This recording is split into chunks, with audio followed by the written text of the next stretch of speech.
¿Qué tal? Muy buenos días de nuevo. Vamos a continuar con esa sesión que hoy corresponde al lunes 5 de octubre. Ya han tenido ocasión de asistir a unas charlas muy interesantes, pero creo que la que viene ahora lo va a ser también y mucho. Vamos a tener el gusto de hablar, más bien de escuchar, que es en lo que consiste, no tanto que nosotros le hablemos, sino que él nos escuche y que nosotros le escuchemos y que él nos dé sus puntos de vista, con Margaritis Schinas. Margaritis Schinas es en este momento vicepresidente de la Comisión Europea y la verdad es que tiene un recorrido tan amplio a través de las instituciones de la Unión que, bueno, yo tenía un amigo muy exagerado que una vez me contó, decía, yo trabajo en una emisora de radio y la persona que está en la puerta lleva tantos años allí que en realidad el edificio lo construyeron a su alrededor. Y en alguna medida yo creo que esto es lo que pasa con Margaritis Schinas cuando hablamos de las instituciones europeas. Él, bueno, ya estudió, de hecho, en el Colegio de Europa, en Brujas, y a partir de ahí ha sido una carrera muy europeísta, muy ligada a las instituciones, a la construcción de ese sueño maravilloso que es la Europa unida. Ahora, ya digo, es vicepresidente de la Comisión, tiene bajo su responsabilidad algunos asuntos realmente complejos. Hablamos de las migraciones, hablamos de educación, de sanidad, de otro tipo de asuntos. Y algo que me ha llamado mucho la atención en el título de su cargo, que es Comisario para la Protección del Estilo de Vida Europeo. Estamos muy acostumbrados a escuchar eso del American Way of Life, el estilo de vida americano. No sé si tanto a hablar del European Way of Life. Margaritis Schinas, muy buenos días. Gracias por atendernos en directo, en vivo desde Bruselas. Cuando hablamos del estilo de vida europeo, ¿realmente de qué estamos hablando? Porque 27 países, hasta hace nada 28, o de hecho hasta el día 31 de diciembre del 28, con sus propias culturas, con sus propias tradiciones, con sus propios idiomas. ¿Cómo se puede configurar, cómo se puede definir en pocas palabras el estilo de vida europeo? En pocas palabras lo definió el presidente francés Emmanuel Macron en este discurso hace 2 años en Sorbona, que dijo que Europa es la Europa que protege y la Europa que abre caminos. En Europa somos diversos, tenemos tradiciones distintas, tenemos historias distintas, pero a lo largo de estas décadas de cooperación, de integración europea, hemos aprendido también poco a poco darnos cuenta de lo que nos une, de lo que nos hace muy fuertes. Y esto son cosas sencillas que a veces nos olvidamos en Europa, pero el resto del mundo nos lo reconoce. Somos todos democracias, protegemos las minorías, somos los campeones mundiales de derechos humanos, de protección de datos, cuidamos de nuestros mayores, tenemos sistemas universales de sanidad y de educación, no tenemos pena de muerte.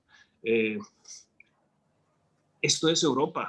Partes de todo eso existen en otras partes del mundo, pero todo esto junto es el modo de vida europeo. Y las políticas estas que me tocan a mí defender, que es las políticas de Europa que protege y las de que una Europa que abre caminos, es uno de los trabajos más apasionantes, la verdad, en esta comisión. Mi segunda pregunta es precisamente sobre esto. ¿Hasta qué punto la pasión con la que, por decirlo de alguna manera, las élites europeas defienden ese estilo de vida europeo es igual de intensa esa pasión que la de los europeos comunes?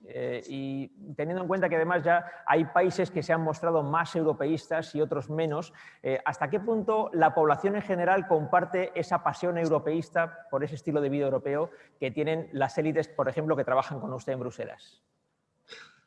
Bueno, primero de todo, no me gusta el término élites de Bruselas, porque en Bruselas hay mucha gente que si serían élites, estarían en sus países disfrutando de los privilegios de ser élites. Nosotros aquí hemos abandonado nuestras vidas nacionales y hemos dedicado nuestra vida para construir una Europa para todos, no una Europa de pocos. Entonces, cada vez que oigo este término élites, la verdad es que no me gusta, porque los élites tienen otras vías de pasárselo bien que estar en Bruselas trabajando para el interés común. Ahora, tiene usted razón, Vicente, cuando me dice que el proyecto europeo nunca ha sido un proyecto bottom-up, o sea, no hubo manifestaciones en las calles pidiendo más Europa, aunque recientemente sí las empieza a haber en algunas capitales europeas donde Europa se está emergiendo como un defensor del Estado de Derecho, de las libertades, cuando en sociedades donde la extrema derecha o las fuerzas xenofóbicas empiezan a atacar a la gente se da cuenta que Europa puede ser un escudo de protección. Entonces, la respuesta es que sí, Europa poco a poco pasa a nuestras sociedades, a nuestros ciudadanos, como parte de su identidad, como un componente de lo que cada uno es.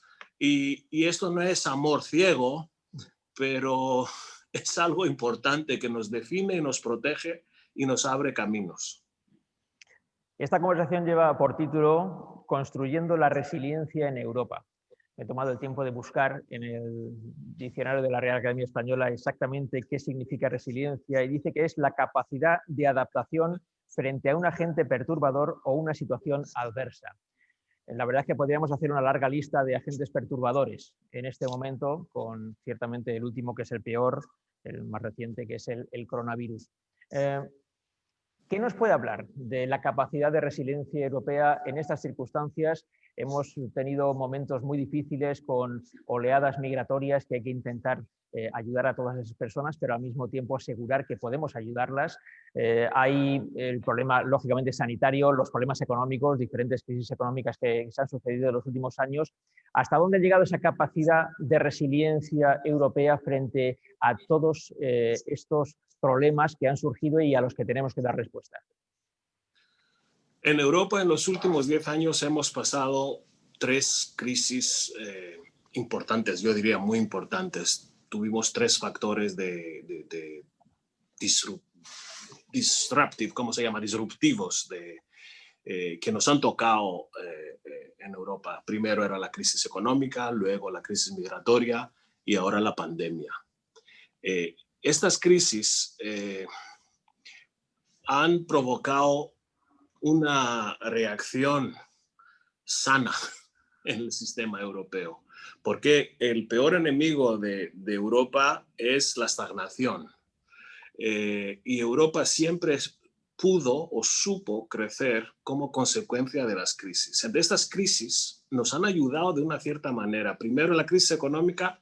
Gracias a la crisis económica ahora tenemos una batería de medidas, de instituciones, de instrumentos que nos pueden gobernar mejor nuestra moneda única y ayudar con más eficacia a los Estados miembros que tienen problemas. En migración, por primera vez estamos construyendo, lo hemos presentado la semana pasada, un marco europeo de gestión de migración y de asilo que ahora no tenemos. Y en la pandemia, que es un acelerador de tiempo político, también nos está llevando a una serie de medidas sin precedentes, como el Fondo de Recuperación que hemos aprobado el julio pasado. Entonces, la resiliencia, que es otra cosa que la resistencia, porque la resistencia es algo pasivo y la resiliencia es algo de resistencia, pero más con capacidad de construir algo positivo, ¿no? Entonces, la resiliencia europea es quizás lo mejor que nos toca en los años que vienen, porque ya sabemos, bueno, que a lo mejor tuvimos que ver la pandemia para darnos cuenta que no construimos mascarillas, no fabricamos mascarillas en Europa, ni ventiladores, que el 80% de nuestros productos farmacéuticos se importan. Poco a poco, la resiliencia nos va a permitir llevar esta autonomía europea estratégica, que también Macron la definió como soberanía europea. No me gusta tanto el término soberanía europea porque en nuestras tradiciones políticas, soberanía europea a lo mejor se puede confundir que cogemos soberanía nacional para construir soberanía europea. Me gusta más el término de autonomía estratégica europea, que es el camino del futuro. Hay otro problema que todavía no hemos citado muy expresamente, que es el Brexit. Yo tuve ocasión de estar en Londres el día del referéndum y hablar con partidarios y con detractores del Brexit, partidarios de mantenerse en la Unión y partidarios de salir de Europa. El entusiasmo que había entre los partidarios de salir de Europa era enorme, tan grande como la desesperación de aquellos que vieron perder el referéndum porque querían permanecer en Europa. Ya ha pasado algún tiempo desde aquello, estamos a punto de que se ejecute de alguna manera la salida real del Reino Unido dentro de muy poquito tiempo.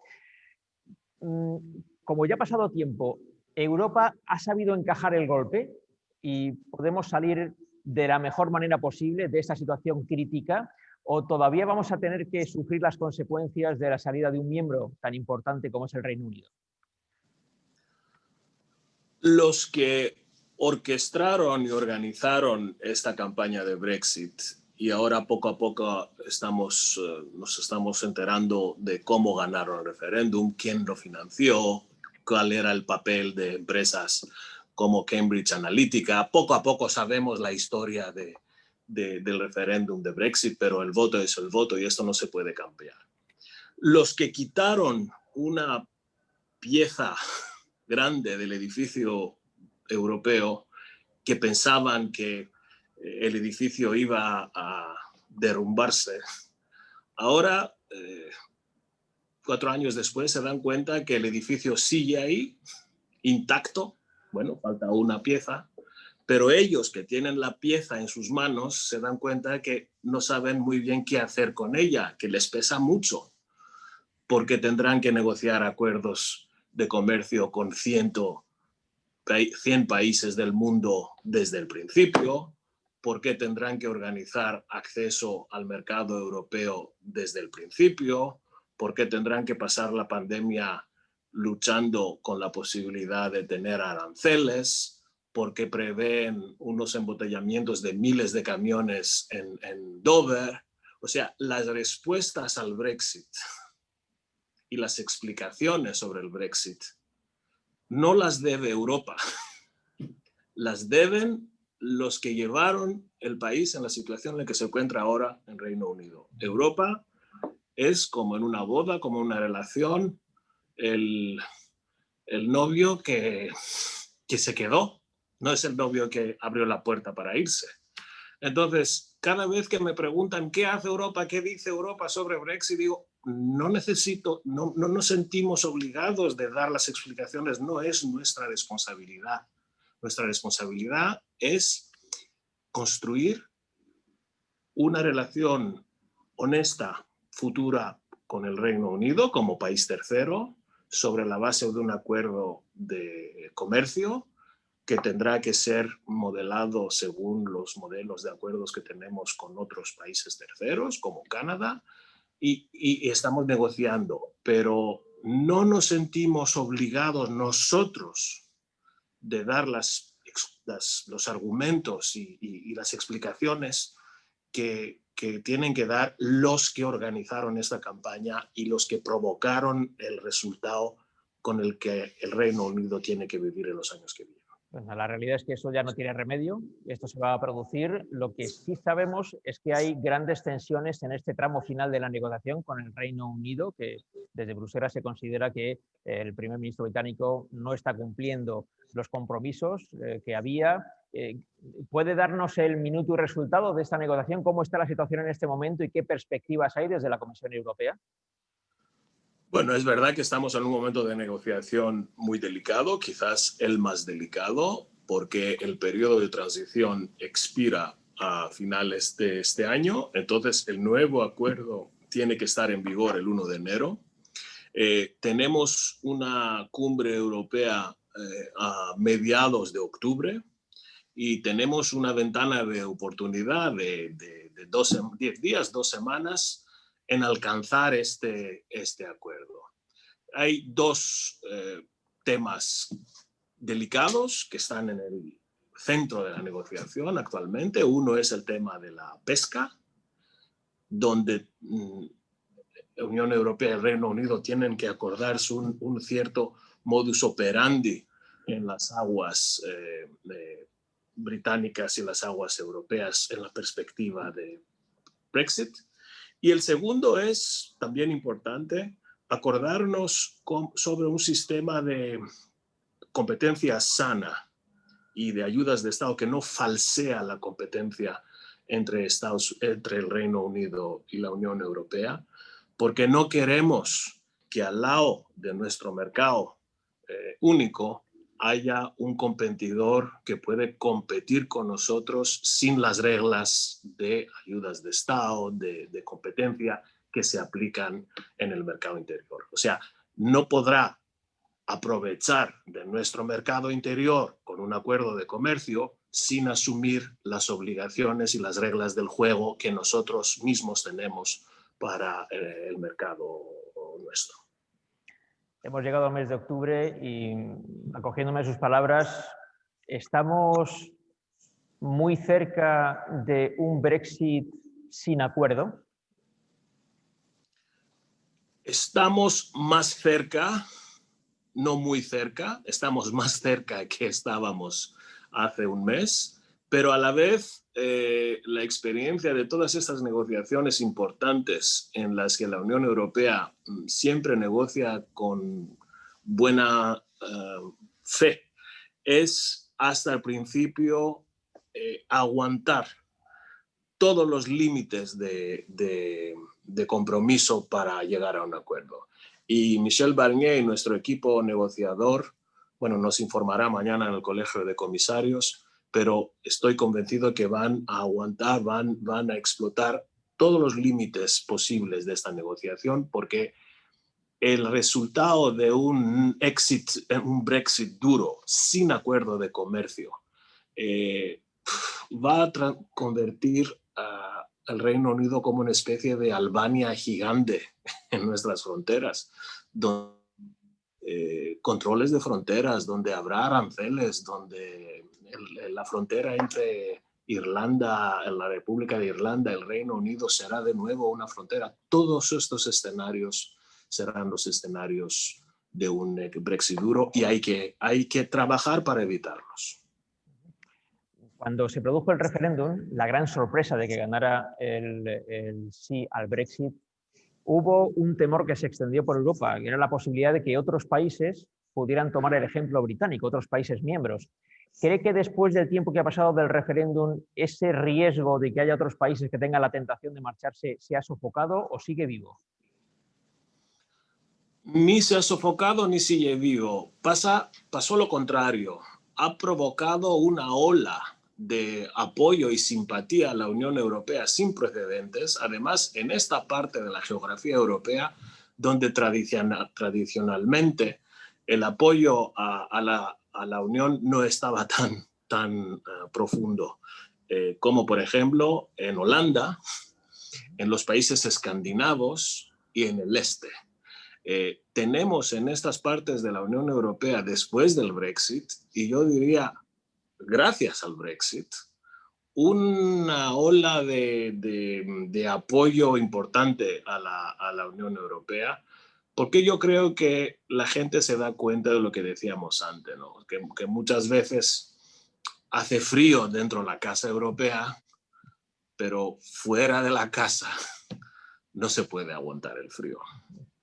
Y lo que pasó al Reino Unido en los 4 años que transcurrieron desde el referéndum, yo creo que es una experiencia muy pedagógica, muy didáctica para las fuerzas políticas aquellas que querían aventurarse en un camino solos, en un mundo que se hace cada vez más amenazante, más incierto, donde ningún Estado miembro podrá solo aguantar o responder a estos desafíos de este mundo complicado. Empiezo a trasladar ya algunas preguntas, tanto de la sala en la que estamos como desde fuera de esta sala que están siguiendo esta intervención tan interesante. Le traslado la primera. Europa tiene retos evidentes como la pandemia o el Brexit, pero ¿no será su principal problema la falta de europeísmo de algunos de sus miembros? ¿Qué podemos hacer para que países como Polonia y Hungría asuman los valores fundamentales, fundacionales de la Unión Europea? Sí, esto es una pregunta recurrente que yo respeto mucho. Tiene que ver con el compromiso de todos nuestros Estados miembros con la imperativa del Estado de Derecho, ¿no? El rule of law, como lo llamamos en inglés. Estoy convencido que todos nuestros Estados miembros son democracias, pero es verdad que en algunos de los Estados miembros tendremos algunas prácticas, o diría yo tácticas, que a menudo abren el camino para lo que en inglés se llama una gobernanza illiberal. O sea, no sé cómo se traduciría esto en español. Aquí también utilizamos el término iliberal, sí. Iliberal, ¿no? Sí. Entonces, claramente la democracia iliberal no es la democracia europea. La democracia europea es una democracia donde los tres poderes tienen independencia absoluta, donde las minorías están protegidas, donde las reglas de la competencia están garantizadas, donde no hay interferencias de oligarcas o de sectores o de intereses. Todo esto es algo que Europa no tolerará, no aceptará. Y tenemos mecanismos para luchar contra estas tácticas. Los últimos que es parte del acuerdo histórico del Fondo de relanzamiento del pasado mes de julio, un mecanismo que nos permitirá vincular el gasto del fondo de recuperación con el grado de cumplimiento del Estado del Derecho en todos los países. Entonces, esto no es una lucha, digamos, one-off, no se hará de un golpe, es un proceso, es una lucha continua, pero les quiero asegurar que la Unión Europea y sobre todo la Comisión Europea, en cuyas manos está el cumplimiento del Estado del Derecho, no lo va a permitir. No va a permitir que estas tácticas iliberales dañen nuestra reputación, pero tampoco nuestra gestión de los presupuestos. Le traslado más preguntas. ¿Qué lecciones podemos extraer de la crisis provocada por la pandemia? ¿No cree que la sensación general es que la Unión no ha sido capaz de hacerse oír frente a los mensajes nacionales? Bueno, la pandemia yo creo que hemos pasado ahora que ya, bueno, seguimos luchando contra la pandemia, pero también es un momento después de 5 o 6 meses de ver lo que pasó en términos de respuesta política. Hemos pasado a través de 3 fases. La primera fase era separados, porque en la primera fase nuestros gobiernos pensaron como un poco los individuos que solo se pueden solucionar esto. O sea, como los individuos han comprado papel higiénico y pasta a los supermercados pensando que van a sobrevivir solos, así los gobiernos en esta primera fase cerraron fronteras, imponieron prohibiciones en las exportaciones de material sanitario, o sea, han hecho todo lo que no se debe hacer en una situación de pandemia.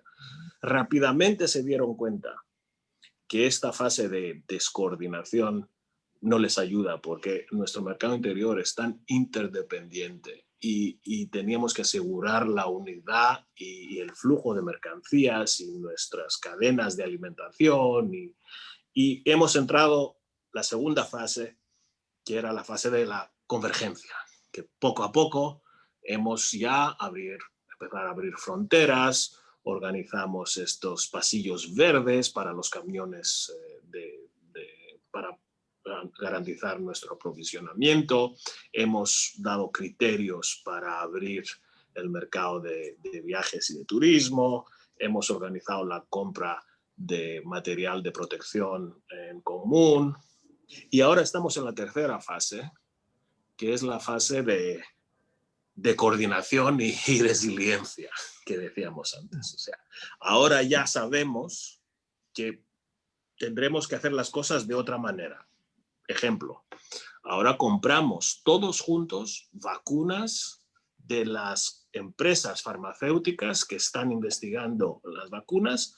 Compramos en nombre de todos los europeos, hacemos acuerdos de precompra de estas empresas para asegurarnos que cuando exista la vacuna, todos los europeos tengan acceso fácil y barato. Tenemos un programa muy importante de sanidad para hacer más en cooperación transfronteriza. Vamos a cambiar los estatutos de nuestros organismos de sanidad, del Organismo Europeo de Enfermedades Transmisibles en Estocolmo y en la Agencia de Medicamentos. O sea, poco a poco en esta tercera fase hacemos lo que teníamos que haber hecho al principio.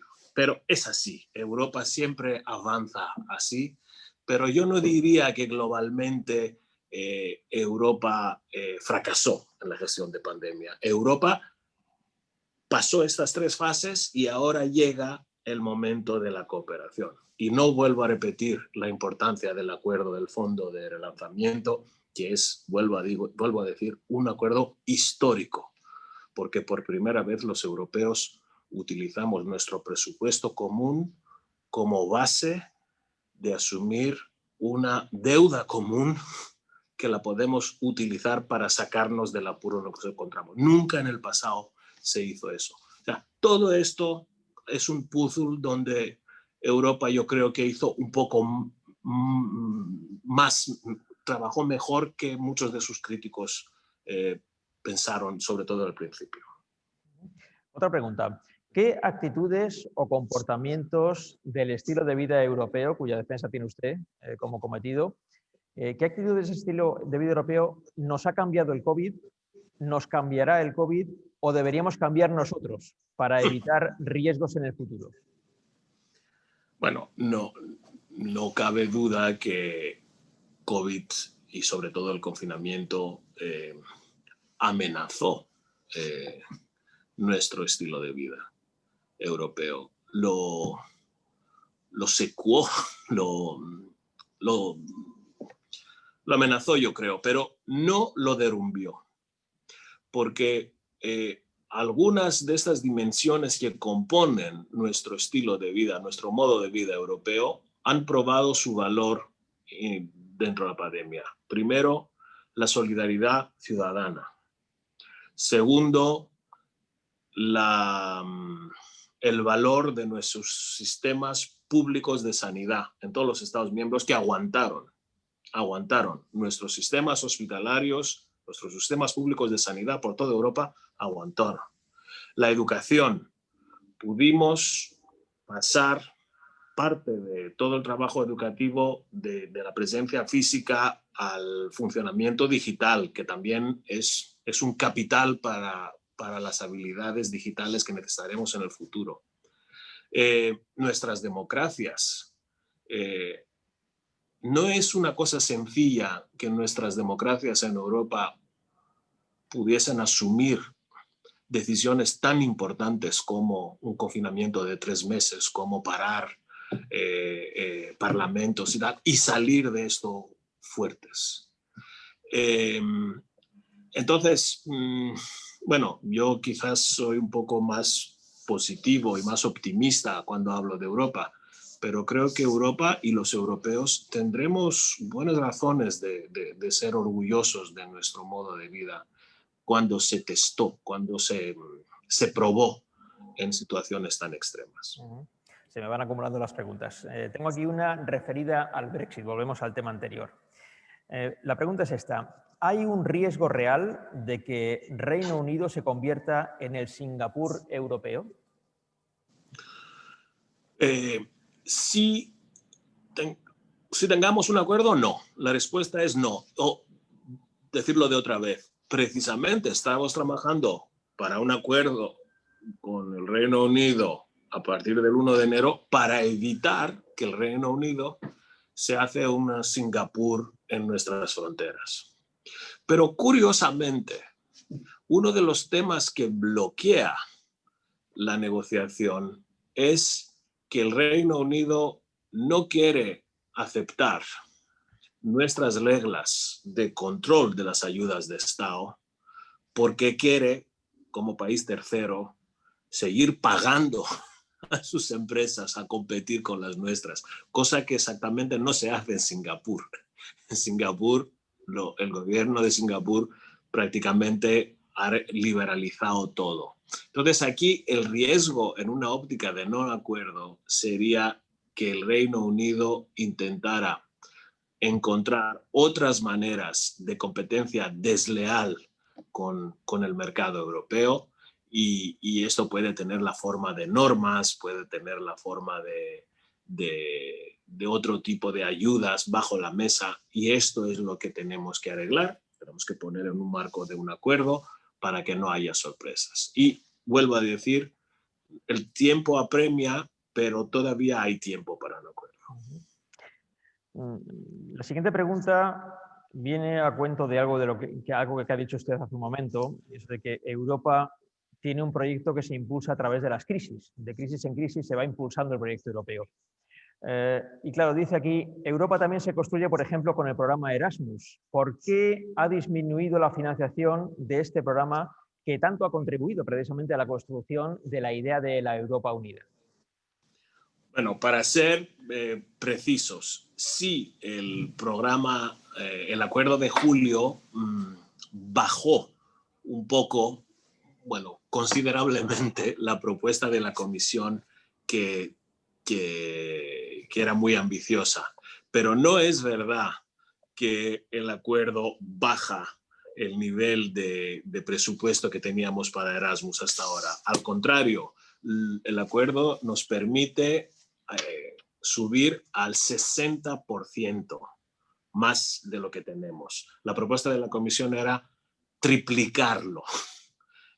Y ahora estamos al 60% más. Y si quitamos el Reino Unido, que no está claro si seguirá siendo parte del Erasmus, dependerá del acuerdo o no, el porcentaje es 72%. Entonces, sí, Erasmus es una prioridad, yo diría que es la prioridad de las prioridades, sobre todo en mi cartera, esta que es antropocéntrica y donde nos viene muy bien que los jóvenes europeos circulen y estudien y se enamoren más allá de las fronteras, pero sí tendremos todavía dinero para tener un programa Erasmus ambicioso en los 7 próximos años.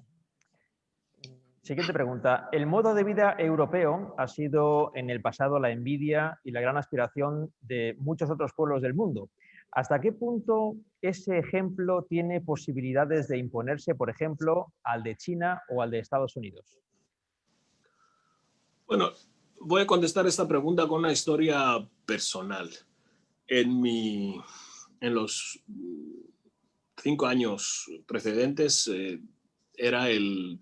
tenía el honor, era un honor de ser el portavoz jefe de la Comisión Europea. Entonces viajé con el presidente Juncker en todas las cumbres de G7 y de G20 de los últimos 5 años, que es, digamos, son estas cumbres el epicentro de la gobernanza mundial.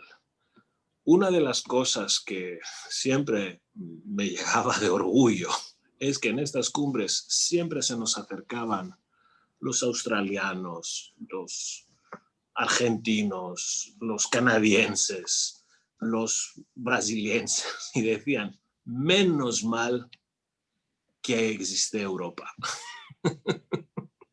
Menos mal que estáis aquí vosotros.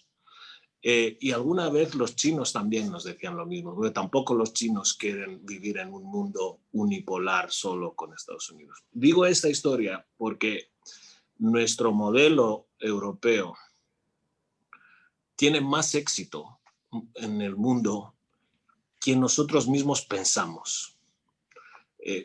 Nos estamos convirtiendo poco a poco y sin saberlo en una especie de epicentro mundial de buena gobernanza, de soft power.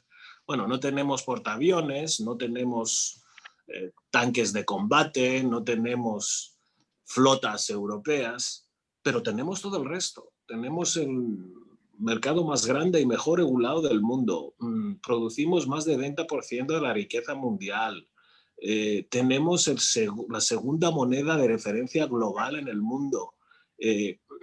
Somos una ancla de estabilidad y de razón en un mundo cada vez más difícil. Y esto, aunque no se discute en los bares en Madrid o en las tabernas en Tesalónica, le puedo asegurar, Vicente, que es una realidad.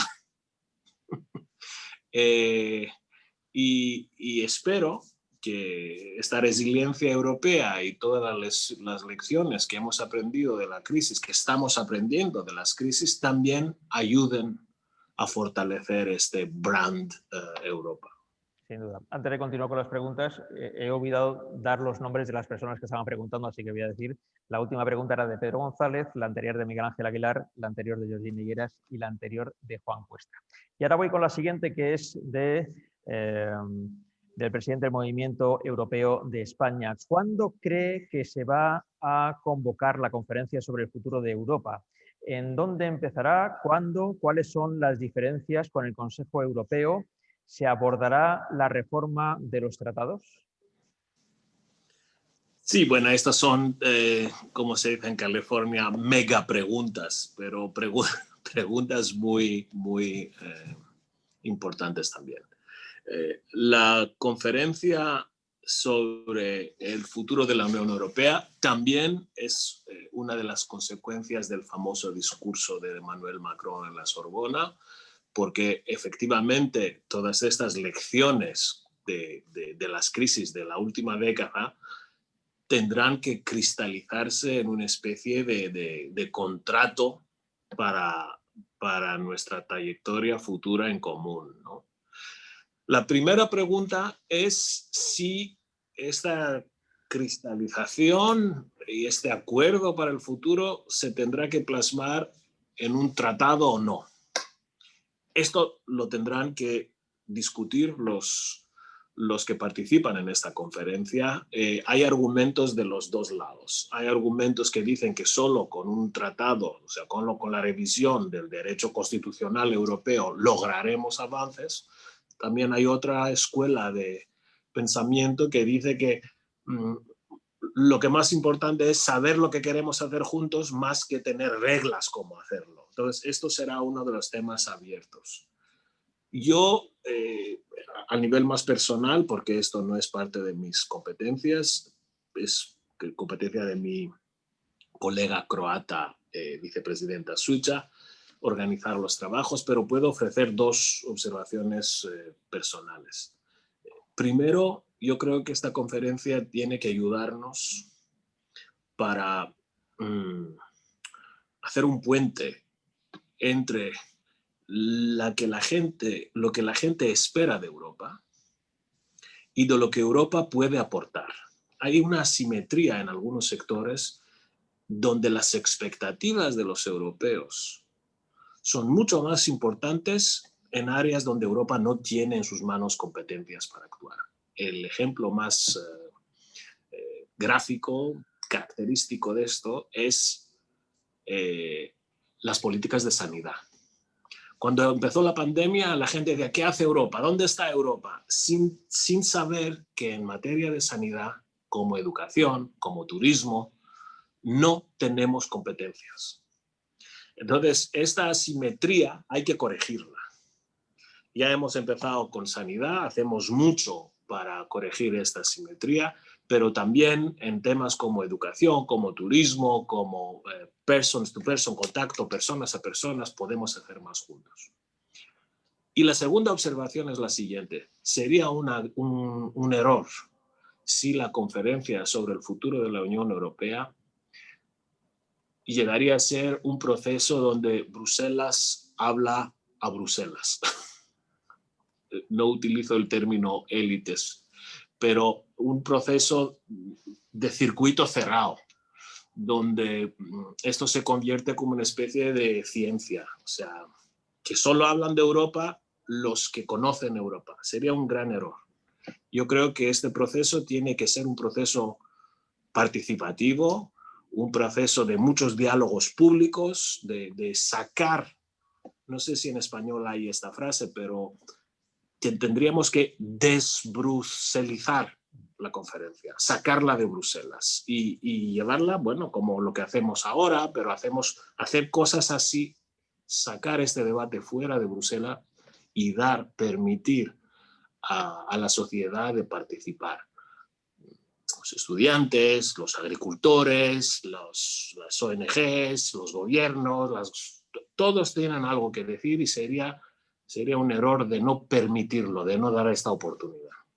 Es muy interesante lo que decía usted sobre las competencias en sanidad, porque aquí en España también hay una discusión de hasta qué punto el gobierno de España debe intervenir o no en competencias que son de las comunidades autónomas, hasta dónde puede coordinar o no puede coordinar, hasta dónde puede imponer o no imponer determinado tipo de decisiones. Y ahora también hay que ampliar esto, lógicamente, a las competencias que pueda llegar a tener en su día la propia Unión Europea sobre este asunto tan importante que es la sanidad o la educación, ¿no?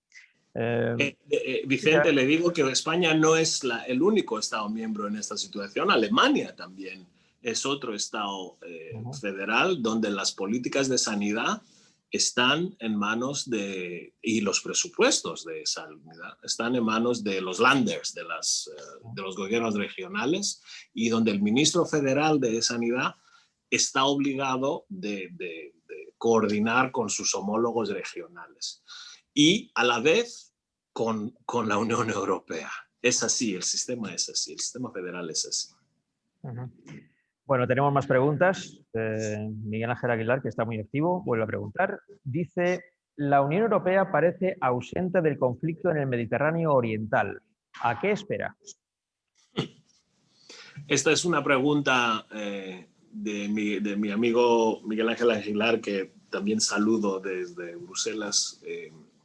Esta es la cuarta crisis que toca más bien a mi país, al país que mejor conozco, a Grecia, porque Grecia, aparte de las 3 crisis de las que hablábamos, tuvo este verano esta cuarta de las tácticas turcas en el Egeo y en Mediterráneo Oriental. Ahí tendremos 2 cosas.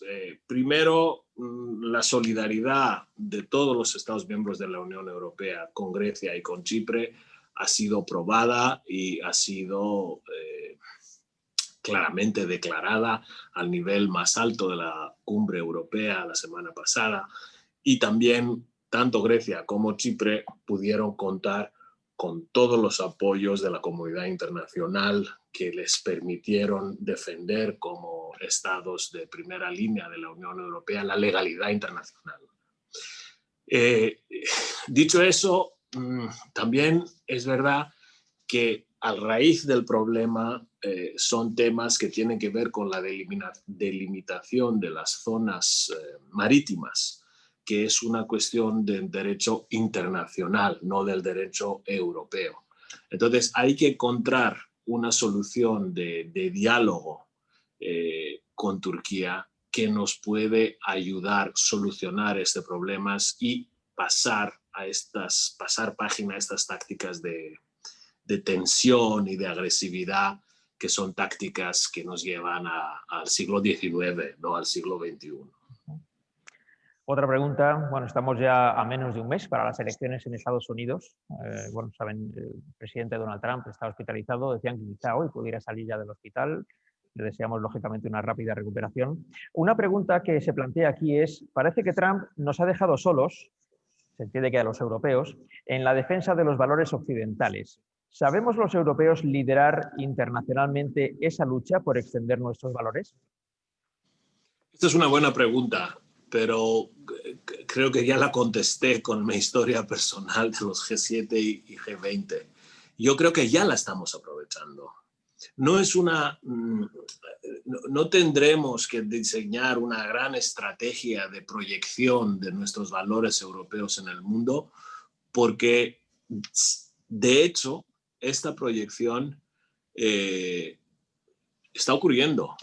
Y efectivamente las tácticas de la administración Trump de no asumir sus obligaciones internacionales en el sistema de gobernanza multilateral nos dejan solos, pero no por estar solos somos menos fuertes. Lo contrario, yo creo que en una serie de temas como el cambio climático, las reglas de energía, la sanidad, la cooperación contra el terrorismo, en todos estos temas de gobernanza global, Europa es central.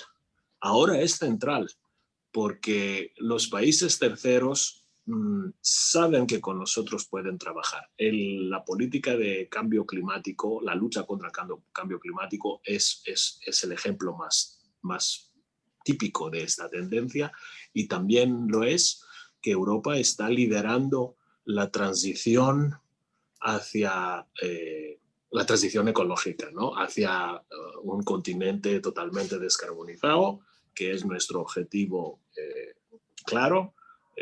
Y no sé si han visto ustedes que en su discurso a la Asamblea General de Naciones Unidas hace 2 semanas, por primera vez, el presidente chino, Xi Jinping, anunció que China también será la según continente, el segundo actor global que asume el objetivo de descarbonización, ellos para 2060. Bueno, pues otro ejemplo de la Europa que abre caminos y se convierte poco a poco a líder mundial en estos temas de gobernanza multilateral. Siguiente cuestión. ¿Cuáles son las principales amenazas al modo de vida europeo? Y cita uno en concreto. Por ejemplo, las intromisiones que sobrevuelan los distintos procesos electorales en Europa. Y en realidad no solamente en Europa, también en Estados Unidos. Sí, es verdad. Si hacemos una tipología de amenazas a nuestros sistemas europeos de democracia y de gobernanza, las intervenciones, los fake news y el papel de las plataformas tecnológicas en Europa seguramente constituyen un factor importante de riesgo. Otro elemento que amenaza nuestros estilos y nuestras democracias es claramente que muchos de nuestros vecinos, sobre todo, no quieren ver el proyecto europeo, no quieren ver que Europa tenga éxito. Algunos porque creen que una parte de Europa políticamente no tenía que ser con nosotros, tenía que ser en otro bloque, otros porque piensan que son poderes regionales muy importantes, muy influyentes, que Europa les quita espacio vital, pero el segundo factor de amenazas es que algunos de nuestros vecinos no nos ven con confianza y no pierdan la oportunidad de atacar el proyecto europeo. Y un tercer, también importante elemento de amenaza es algo interno nuestro, que es la creciente tendencia de intolerancia, de falta de cooperación y tolerancia dentro de nuestra sociedad, con algunos partidos y fuerzas políticas de exclusión, de xenofobia, de racismo, de discurso y retórica muy dura, que ponen en riesgo lo que construyó las democracias en Europa. Esto ha sido un riesgo mayor al principio de la crisis económica, porque tanto la crisis económica como la crisis migratoria permitió a estas fuerzas de extremismo cobrar fuerzas, pero cuando Europa y los Estados miembros pudieron aportar soluciones en estos problemas, ya el apoyo a las fuerzas políticas de este tipo iba disminuyendo y va disminuyendo, que es una cosa importante, es una cosa sana. Porque en Europa nunca hay que olvidarse que hemos visto 2 veces en el siglo pasado cómo acabó esta película cuando estas fuerzas llegaron a ser dominantes.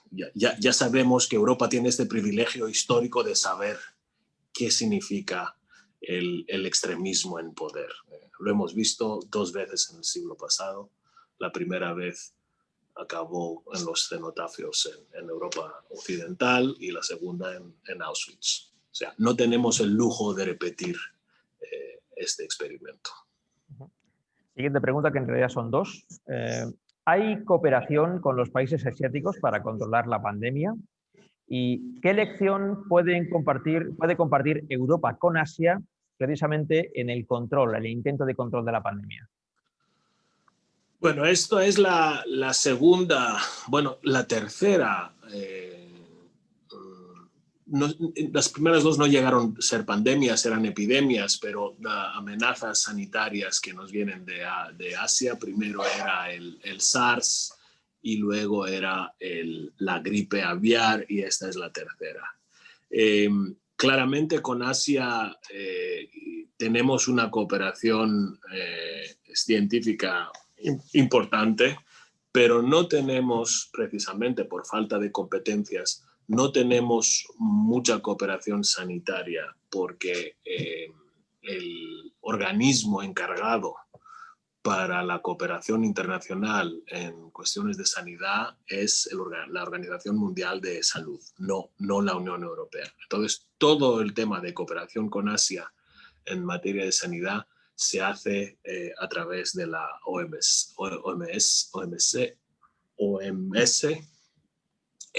y yo creo que la Organización Mundial de Salud también poco a poco se da cuenta que tiene que asumir un papel más proactivo en este tipo de cooperación internacional. A veces la OMS también dio la sensación de ser más bien reactivo en situaciones que nos venían de Asia. Es un tema que estamos ahora negociando con nuestros socios y estamos planteando una reforma importante de la Organización Mundial de la Salud precisamente para darle más herramientas y para hacer su trabajo mejor en términos de cooperación internacional. Me voy a permitir hacer un añadido a esta pregunta anterior sobre los países asiáticos y muy específicamente sobre China. ¿La Unión Europea tiene algo que reprochar a China por la gestión inicial del coronavirus en enero-febrero?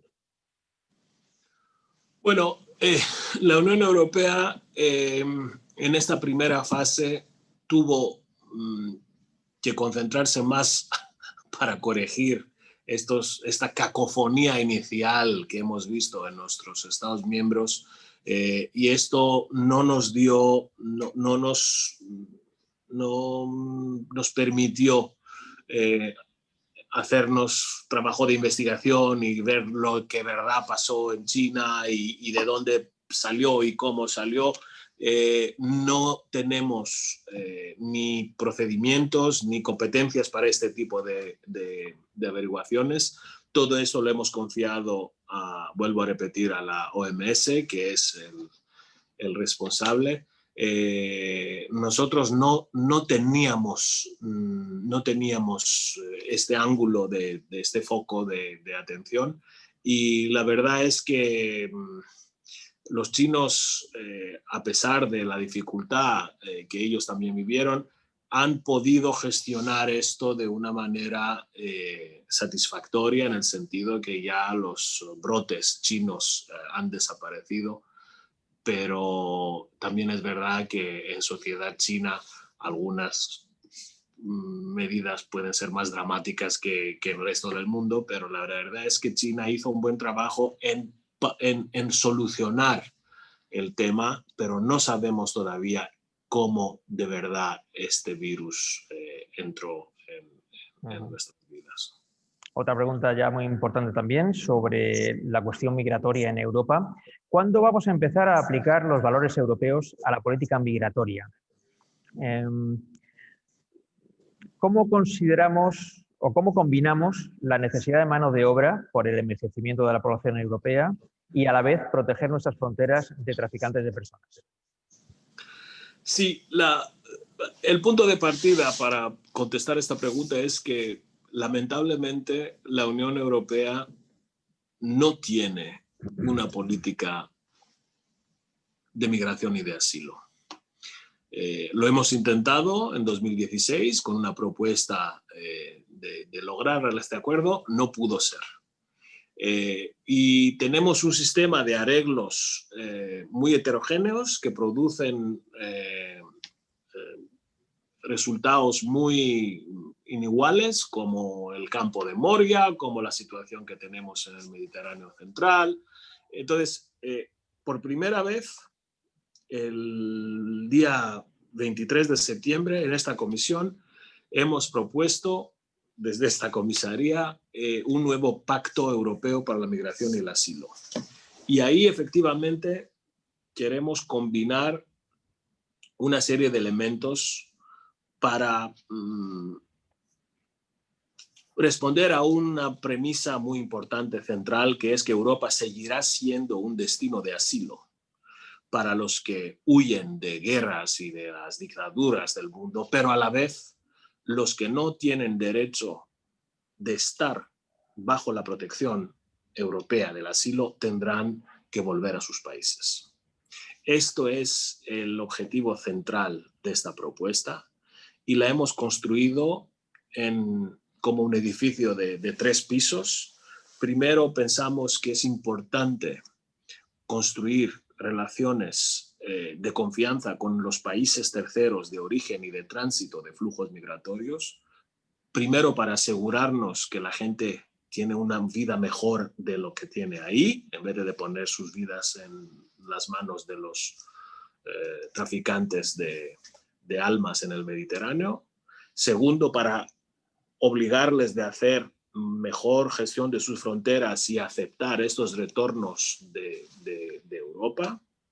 Y tercero, para poder, con una relación de migración legal, trabajar con nosotros para tener una filière, un método de migración legal, sobre todo en ámbitos donde la economía europea, por razones demográficas y otras, necesitará manos de obra. Esto es el primer piso del pacto.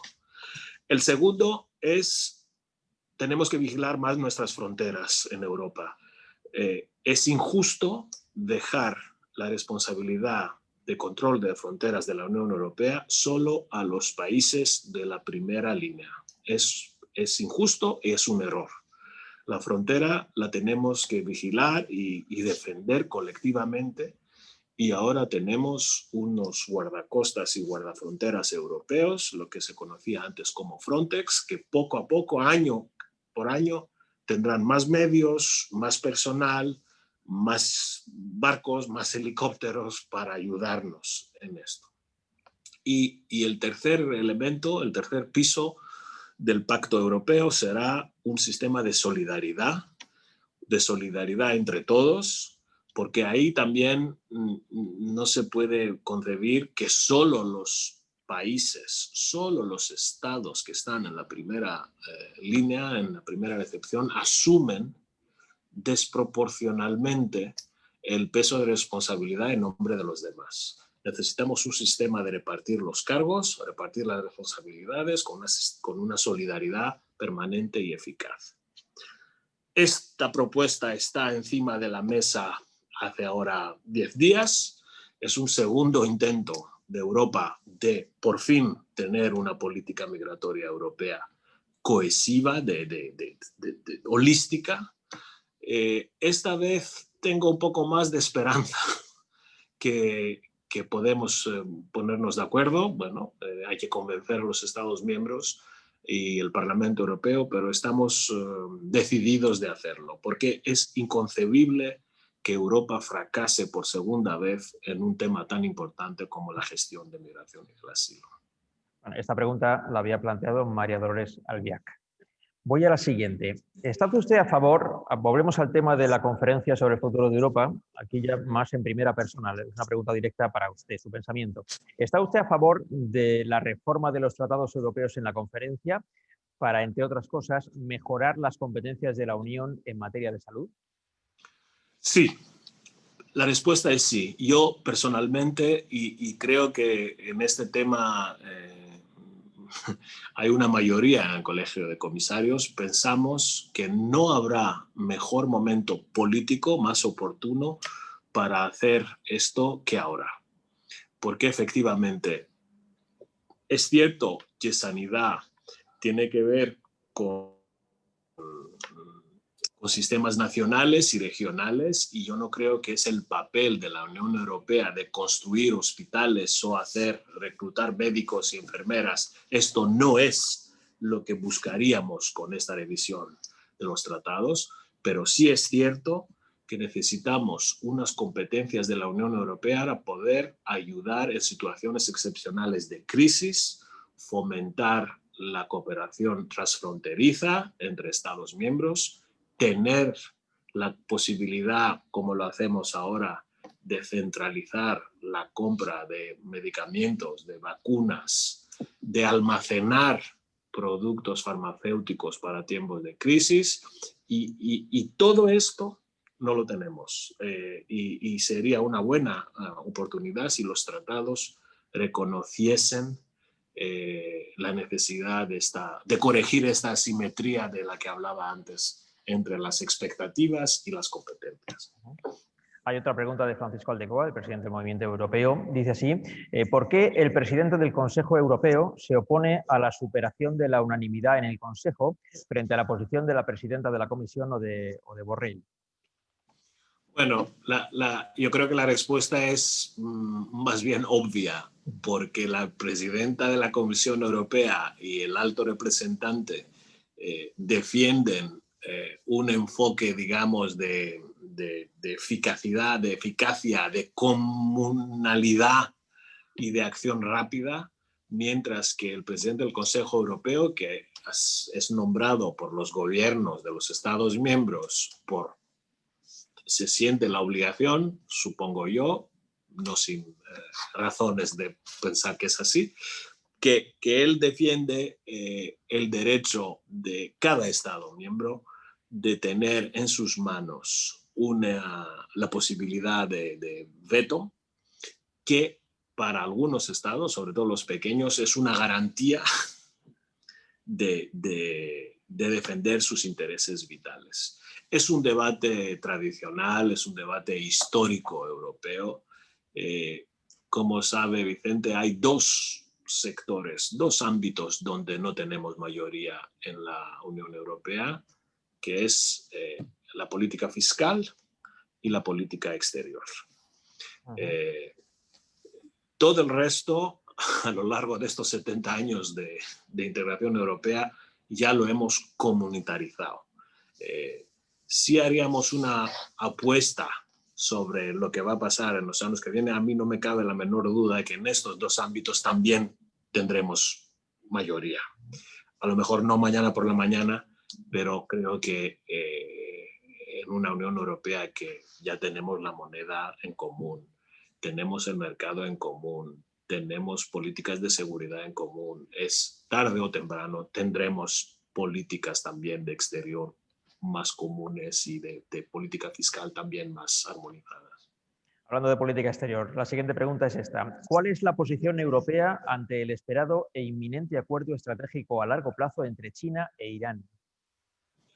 Bueno, hay que ver primero este acuerdo. Hay que ver si es tan inminente como se dice, hay que ver qué hay dentro.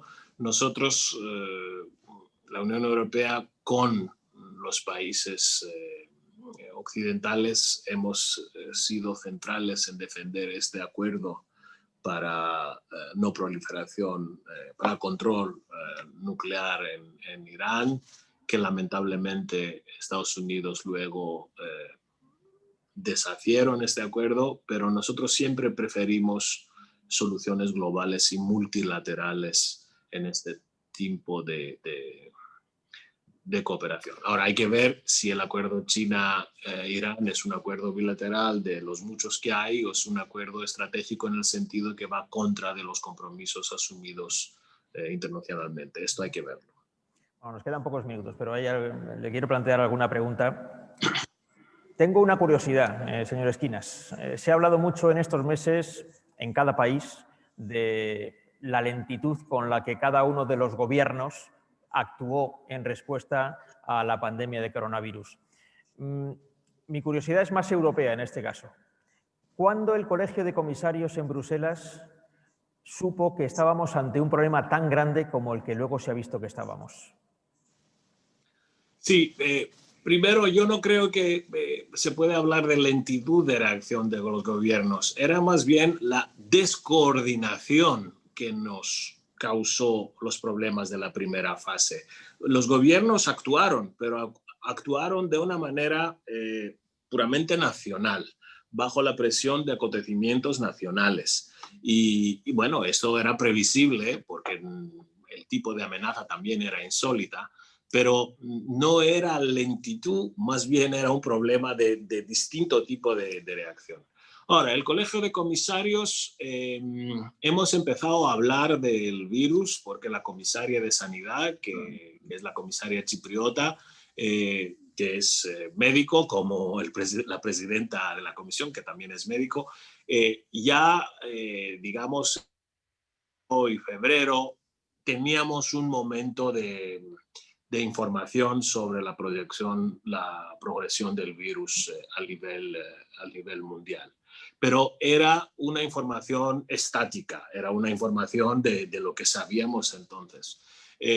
Creo que hemos pasado en esta fase más operacional mediados de febrero, finales de febrero, cuando ya tanto la Organización Mundial de Salud como nuestro centro europeo para las enfermedades transmisibles nos alertaron de los números que ya iban saliendo y luego la comisión entró en modo de confinamiento y operación digital, yo creo, sobre el 10 de marzo. Aquí en España en concreto hay mucha polémica, como supongo que en otros países también la hay, sobre la respuesta que por parte de las autoridades se ha dado a la pandemia. Hay quien culpa al gobierno central, hay quien culpa a las comunidades autónomas, hay quien culpa a ambos, hay quien culpa también a la actitud que podamos tener los ciudadanos en nuestra, en la responsabilidad que cada uno puede tener a la hora de enfrentarse a un problema como este. ¿Cómo se ve desde Bruselas la gestión que se ha hecho en España? Porque en la primera ola de la pandemia tuvimos los peores datos junto con Italia y luego ya superamos a todos y estuvimos en lo peor del ranking. Ahora también estamos en lo peor del ranking. ¿Por qué nos pasa esto? ¿Cómo se ve desde Bruselas? Yo creo que eso es un tema donde Bruselas no tiene mucho que decir, porque no creo que sería muy útil si Bruselas se erigiera en una especie de tribunal europeo o de un juez europeo que evalúa la performance de nuestros Estados miembros. No ayuda, porque lo que sí ayuda es cómo asegurarnos que esta convergencia y la coordinación y la resiliencia funcione. Y yo no creo que incluso los bomberos, en el momento cuando están en la fase de apagar el fuego, empiezan a evaluar, asesorar y evaluar y saber cómo ocurrió eso. Viene una fase después, ahora todavía estamos luchando contra la pandemia, los bomberos están in situ en todas las frentes. No es el momento ahora de hacer rankings de performancia y estoy seguro, bueno, de hecho ya está ocurriendo que en algunos países o en muchos países habrá procesos de evaluación, de comisiones de investigación, que es una cosa normal en democracia, porque cada democracia tiene que poder ser capaz de evaluar y saber lo que pasó o lo que no pasó. Pero no creo que es el trabajo europeo, de nuestro trabajo ahora, de confundir los esfuerzos de luchar contra la pandemia con los esfuerzos de juez o del tribunal sobre el rendimiento individual de los gobiernos nacionales o regionales. Esto no es nuestro papel. Bien, ya se nos acaba el tiempo. Solo una pregunta más quería plantearle. Los periodistas nos hemos acostumbrado a verle durante mucho tiempo en las ruedas de prensa en Bruselas para explicar los asuntos europeos, y ha sido tanto tiempo que yo alguna vez me he preguntado, y se lo traslado a usted ahora, ¿cómo alguien puede dar ruedas de prensa prácticamente a diario en Bruselas ante periodistas de 27, 28 países y vivir para contarlo? Sí, ha sido una experiencia única, pero también es una experiencia que no se puede repetir por razones de equilibrio mental y físico. De hecho, en la historia de la institución de la Comisión Europea, nunca hubo un portavoz de la Comisión que repitió 2 mandatos. Es muy exigente. Nosotros en los años de Juncker también tuvimos la dificultad añadida, que era el momento donde Europa tuvo que afrontar estas policrisis, como las llamó Juncker. Primero la negociación con el nuevo gobierno griego sobre el euro, que era muy difícil, luego Brexit, luego Rusia en Ucrania, luego el populismo, luego el terrorismo islamista en París, Niza. Eran muchas policrisis que Bruselas tuvo que gestionar y tuvo que explicar. Y lo hemos hecho primero porque Juncker y el equipo de comisarios anterior, como este es un equipo político, la Comisión no es un think tank, no es un organismo de reflexión, son políticos que asumen plenamente sus responsabilidades, es un colegio, actuamos juntos, y en todo el momento, en este briefing diario, que por cierto la Comisión Europea es la única institución en el mundo que mantiene un briefing diario. Ningún gobierno y ningún organismo internacional lo tiene. La Casa Blanca también lo tenía, pero lo dejó hace 3 meses, 4.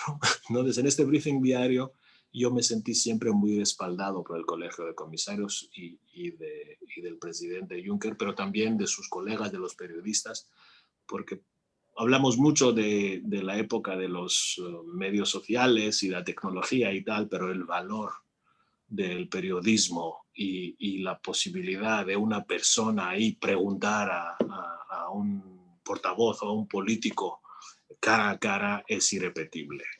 Y tiene que ser así, tiene que ser así en el futuro. Bueno, sepa que se le echa de menos por parte de los periodistas en esas comparecencias diarias en Bruselas. Sepa también que aquí, en España, quienes estamos en esta sala, desde luego, y muchos más, no solo amamos el estilo de vida europeo, sino que amamos ser y sentirnos europeos. Y le agradecemos muchísimo que nos haya acompañado esta mañana, porque ha sido muy útil su intervención y hemos aprendido mucho. Margaritis Esquinas, vicepresidente de la Comisión Europea, muchísimas gracias y muy buenos días. Gracias, Vicente, y gracias a todos. Gracias.